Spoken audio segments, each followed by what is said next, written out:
Hello and welcome to Reversal of the Muse. My name is Laura Marling, and for those of you just joining us, this is a series of conversations that I've been having with women working in and around music studios, recording studios, and a lot of musicians and a lot of engineers and the one music producer who I could get my hands on. This week I'm talking to Marika Hackman, and Marika and I are somewhat friends. So our chat was on the more informal side because we know each other quite well. The reception to her first album was small because it was her first record and she's not a mainstream artist, but it did get some attention, and I was kind of morbidly fascinated by what they chose to focus on with her. Marika is in possession of a quite extraordinarily beautiful face, and it has very little to do with the music that she makes, obviously, but I think it's funny what a beautiful face can bring out in people, and perhaps preconceived judgments of a person might come from that, or and there's other things that we discuss in the podcast. Me and Marika talk about a couple of photo shoots that she had to do when early on when she was promoting the record, where people assumed that she was maybe a model, and sometimes when you do shoots for magazines, they put you in these clothes that are really expensive and you'd never wear, and they're gross and they don't fit you properly, and then they put you in all this makeup that makes you look like a lady of the night, should we say, that you'd never wear, especially Marika, someone like Marika who's quite a sort of tomboy and doesn't wear makeup. I just think that's so weird. I think everybody should know that you don't need to do anything that you feel uncomfortable doing and doesn't represent you, and I don't feel like I was told that early on. And I think particularly for someone like Marika, who was shy and young, that sort of dangerous combination, she just assumed that people knew better, as you would.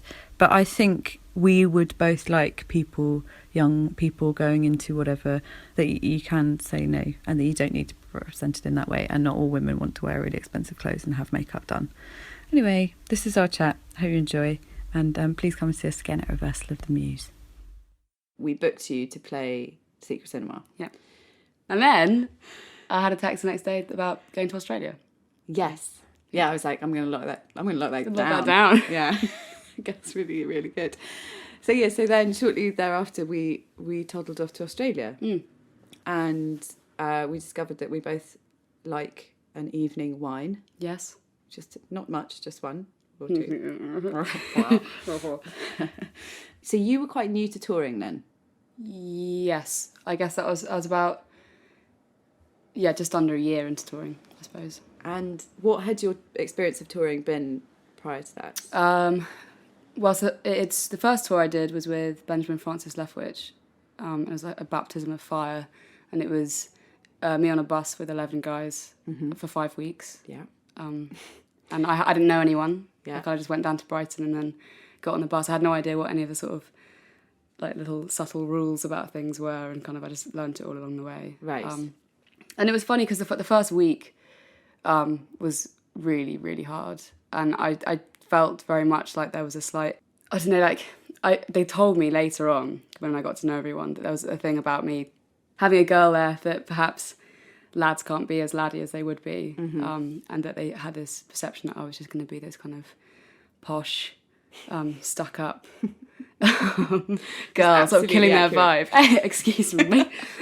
So yeah, the first week was quite tough because I think they were trying to work me out, and I was kind of trying to survive. And then they kind of just told me about all of that, and then we moved on. Yeah. But I definitely felt like I had to become one of the guys to survive. I adapted my behaviour. Yes. And listened to a lot of chat about balls and sex. Yes. I have myself been in that very same situation. Yeah. So, following our great travels, we then went to Europe, didn't we? Yeah. And that was slightly different because it was just me, you and Colin. Yeah, Colin. And we're travelling together. And yeah, Colin was my was my tour manager. He's an extraordinary human being.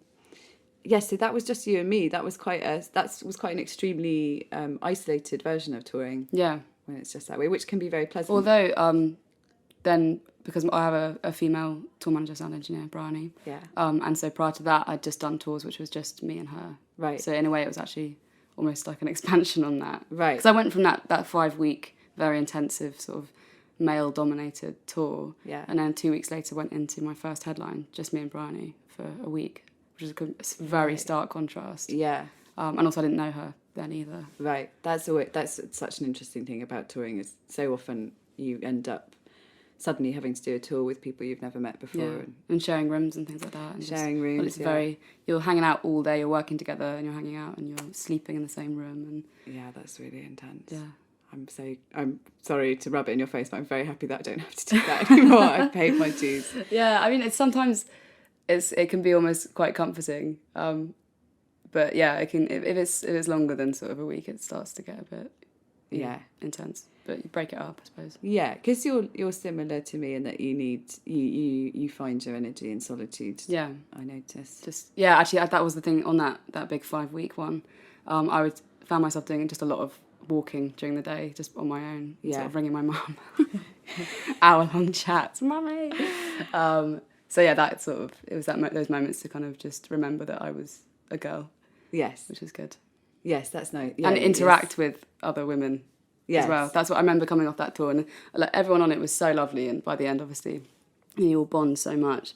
But I was just really missing female talk, which sounds really weird, but it's not about talking about like sheaths and handbags and stuff. No. It's just a completely different type of interaction. Exactly, and it's there's distinctly feminine ways of interacting, I think, that men aren't excluded from. I think there's a balance of female and masculine traits in all people. Yeah. But yes, I've experienced that exact same thing, and I think it's that slightly more intuitive, empathetic. It sounds very damning. I don't mean it quite so damningly as that, but I feel a necessity to be vulnerable. Yeah. And I at certain points in the day. Yeah. And I feel that best expressed with women. Yeah. So it's hard to sort of show that in a group of sort of 11 men who you don't know very well. Yeah. You feel so much more vulnerable that you almost can't let it out. Yeah. Really. So it's quite intense. Yeah, it is intense. And it's funny because I don't think we'll ever hear the other side of the coin. I don't think we'll ever have a man chatting about going on tour with 11 women. If this podcast goes as well. But see, for me, the ideal balance of touring is when I've got my band and have Bryony, and sometimes we have Aoife who does monitors for me as well. So you get 3 guys, 3 girls, and it's just that's when I think everything works really well. The group really gels. Off the top of your head, what do you think working in a female-run studio would offer you? Well, it's hard having to kind of think about it because I've never experienced that. I've never even I haven't met a female producer in my time as a musician, or female studio engineers. But I think it's that communication thing that would be the most refreshing. Obviously, I haven't had any trouble in the past with Charlie and Brett and everything, but I think it'd be a really refreshing take on that, to have that kind of quite subtle female communication and influence on each other. I just think it'd be an interesting experience. Yeah, great. No, that is go for it. Oh, thank you. I agree. I think that the communication would be a really interesting part of it. I also think, whether I'm consciously aware of it or not, I do feel I feel like I would have more freedom to express perhaps things that weren't very good. Yeah. Do you know what I mean? Make mistakes where I feel slightly under pressure not to make a mistake. You feel more like you're proving yourself in a man's world a lot of the time in the industry. Exactly. Imagine if that plate was just lifted off. Yeah. And I think it would also be probably one of those things, and hopefully if it kind of grew and all of that that younger women might sort of almost be inspired to think, oh, actually there's a place where I can do this and not feel to learn those skills. Yeah, in a less male-dominated space. Yeah, exactly. That's what I found. I did the only AS level that I passed was music technology, and it was me and 8 boys. Yeah, and my dad ran a studio, which was a very manly environment, and I haven't. It's the same with guitar. I find I've had a couple of in my older years, in the last couple of years, I've taken guitar lessons with guitarists that I admire, a couple with men, which have been really, really great, but it's much easier for me to learn from a woman. Really? I find it so much easier. I don't know why. And, Yeah. you know, there's so many male guitarists that I admire. But I'm always really excited when I see a really extraordinary female guitarist, and if I can get in with a lesson with them, because it's just, I don't know, I don't know what it is. It's just easier. But what is a good thing, thinking about the more like technological side of things, but I think is where really there's a lot of people that would genuinely actually think, oh, men can do all that technology stuff better. Yes. When actually, like, at the moment, there's a lot of sort of female, women sort of in the music industry who write their own stuff and produce their own stuff. And you've got people like Grimes and like Bjork, but even Bjork was saying everyone thinks that she doesn't program her drums. It's like, yeah, of course she does, you know, and all these women are doing that. But even then, it, like, you know, was at the top of her game, sort of critically acclaimed, like, genius superstar, and she still gets people just assuming that a man will have programmed those drums, which is just bizarre. Why would you think that? And there is no other role the other way around where a man would bring something out and someone would assume that a woman had done something. Yes. We've managed to stay away from the F word. Feminism. Which I think, because I don't think it's relevant to this particular conversation. But No, that is the thing. Actually, that is something that people are always in interviews asking me basically about being a feminist. Because you don't wear makeup? Because I don't wear makeup, I'm a bit of an inverted commas tomboy, but also because I have just in interviews said, you know, that I find certain things a little bit frustrating for women, and obviously it's been a very hot topic. Yeah, be careful. Over the last shh, don't talk about that. In this context, we're talking about an industry where certain shifts need to be in place. Yes, and I mean I'm always loath to talk about it because it's so boring. But I'm gonna. Please go. It's you know, obviously, it's. I don't like to think about this side of it, but inevitably we work within a huge consumerist industry. We are. You know, we are a commodity in some way. Not a very profitable one to anybody, but we, you know, and that is certainly a male-dominated industry. Yeah. I know that I think about it sometimes, and I think, is there even a feminine brain anywhere right present at that time when they're thinking about what they're going to do with how they're going to sell this? Well, and you certainly look at all the big female stars, stars. You know, and you have the sort of this sort. I guess so you got like, you know, Katy Perry, Taylor Swift, Miley Cyrus, Beyonce, Rihanna. And the way they're all like differently sexualized. Yes. And it's a shame with Beyonce, particularly in the last couple of years. Those people that you listed are interesting because they're sexualized and then they're also praised for their independent, strong, their feminine strength, which I find. I mean, it's so funny to think about you and me standing next to Beyonce, Rihanna, and Miley Cyrus, that we exist in the same industry. Yeah, it's bizarre. But you wonder how much of a say they get, or whether if they do have the say, you know, like if Miley Cyrus goes, well, no, of course I wanted to dress like a baby and say fuck me, so you don't do baby talk and dance around in a nappy. That was totally my idea. Like I wanted to do that. But you wonder if maybe like there's certain reasons why she might have thought that was a good idea, and who's been advising her on and on why that would be, you know, a good thing to put out there to all her sort of 14-year-old fans. So yes, what do you think about that? About what the influence on young people? Because I don't think it's 14-year-olds. I think it's like 8-year-olds. Yeah, no, that's true. Actually, it goes much lower than that. That's the thing, is what I find horrible about that kind of arena of this industry. They are the most hypersexualized group, and they also have the youngest fan base.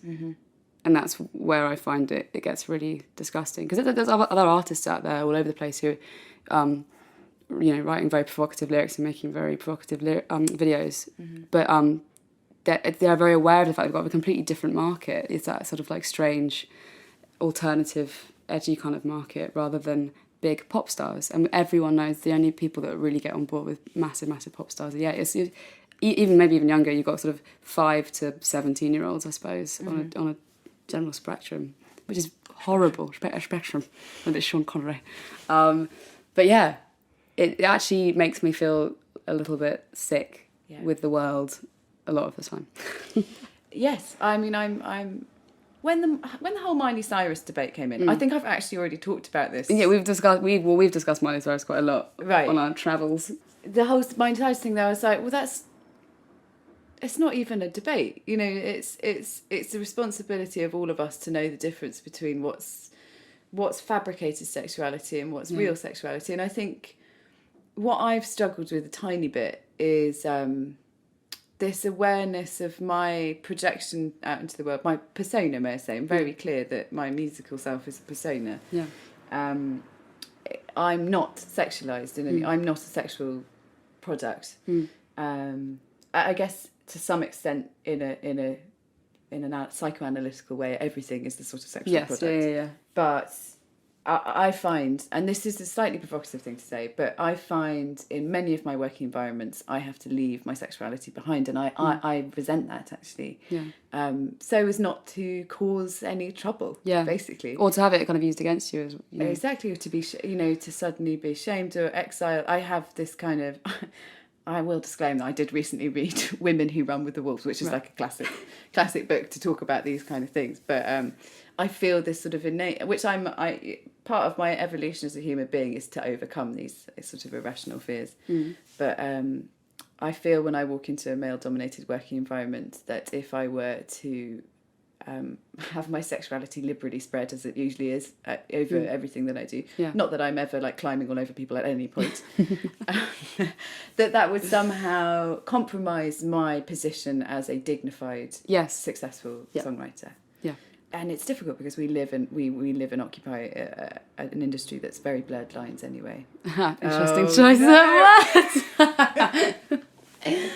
Perfect. Actually, that was all set up. The segue. Whole interview was set up. So, blurred lines. God, let's not even dignify that with a minute. I sort of look at those sort of pop starlets who are sexualised. Yeah. And they sort of all look a bit stoned and a bit sexy all the time. And that's cool. And a little part of me is like, wow, I wish I was like that. I wish I was a bit stoned and sexy. Yeah. But that's obviously not what I mean. That's a joke. But is it? And then and I think, okay, well that's not my predominant need or want in life to be seen as that. But it's not that that's not any want of mine. Yeah. You know, I feel like sometimes I'm asked to choose one or the other. Yeah. Either you're a respected songwriter and you have this stern image, this cold image, or people love to make narrative of my music, and I love that too. That's them playing with me, basically. I find that fun. Or I compromise that by adding my true sexuality. And by sexuality, I don't mean like the likelihood that I'm going to flirt with someone. No. I mean just my personality, basically. Yeah. Your sexuality is very much wrapped up in your personality. Yeah. And I found ways to balance that. Obviously, that's part of living. You find ways to balance that. But I wonder whether that's more of a feminine problem than a masculine one. Yeah, I feel like it must be. I think there's another category in that as well, which is being sweet. Yes. You know, sort of, and being very unthreatening. Yes, the idea that it's all right to be a feminist as long as it's not controversial. You're not allowed to be sort of... You're not allowed to sort of, be unsweet. Yeah, it's this funny, and then it feels like that very hypersexual side of the industry as well. It's like, again, that's also controlled because it's like that we're doing this for sort of, whoever's up at the top. For there's a certain amount of for other people's pleasure, and that a lot of that is aimed obviously at the male side of things. And then the sweet thing, the very unthreatening thing. It's all like seems like kept in a very safe box for women, ticking all those different boxes that a woman can be technically, but not. It's hard. Yes, it is, and I think that's what I'd like to highlight in these podcasts. It's not that like, I want this or I want that. It's just like, that's an extra challenge that we've got in life. Just there's a lot of frustrations. Yeah. It's a funny old industry. It is. Yeah. We chose it, unfortunately. Or it chose us. And I think, you know, one thing that you're very good at and I'm very good at and people dislike us for immensely is that we're very discerning about what we listen to or read, or, you know, and I just don't listen to much contemporary music because it saddens me. And I wish I could encourage that in other people and not have it put down to snobbery. Because I think it's so powerful what you put into your brain. And all of the stuff that's pressed into these children's brains, I think is so sad. I've got a 4-year-old goddaughter who's one of the most extraordinary human beings walking the planet. And, you know, to come up and sing a Rihanna song at me.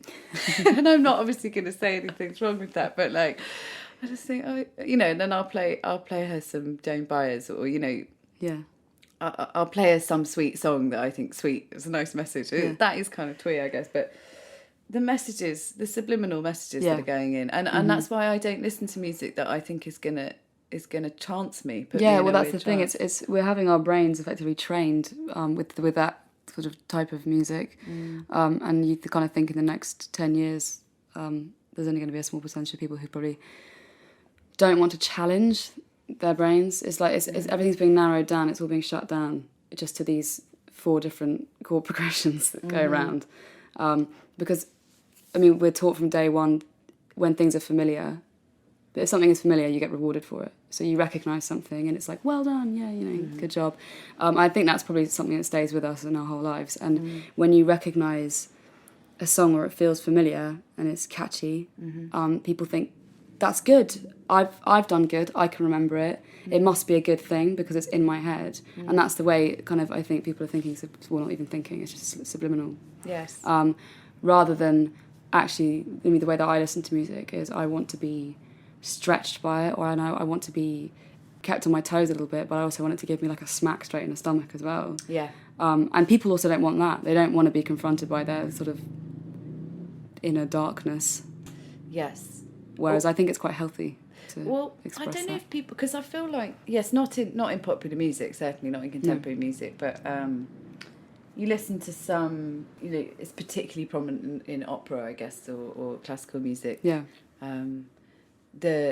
weight of emotion that they put into that music, which I think some people translate really well into contemporary music. I'm struggling to think of literally anybody right now. Anthony the Johnsons. Yes.